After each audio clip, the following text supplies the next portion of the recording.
You will hear two students, Priya and Daniel, discussing their research project with their tutor, Dr. Nair. First, you have some time to look at questions 21 to 30. Now listen carefully and answer questions 21 to 30. Come in, both of you. So, how is the project coming along? Fairly well, I think. We finished collecting our data and we're in the analysis stage now. Good. Remind me, what's the central focus again? I recall you revised it from the original proposal. Yes, we moved away from the broader social media question.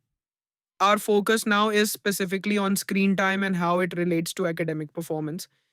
So we're looking at whether there's a measurable correlation between daily screen use and grade outcomes.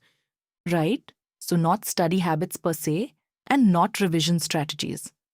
It's the performance link. Exactly. Good. That's a cleaner argument. Now tell me about your methodology. You were using surveys initially? We still are. Students self report their daily screen time and we cross reference that with their grade point averages. I want to flag a concern there. Surveys can be useful, but when people report their own behavior, particularly something like screen time, there's a strong tendency to underestimate or misremember.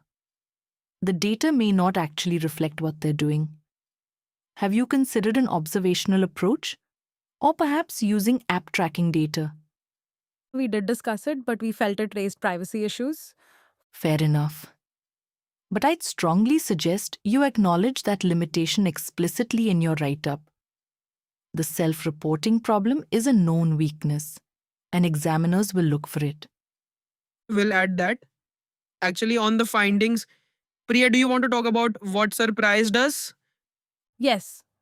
So going in, we assumed, based on the literature, that higher screen time would clearly correlate with lower grades.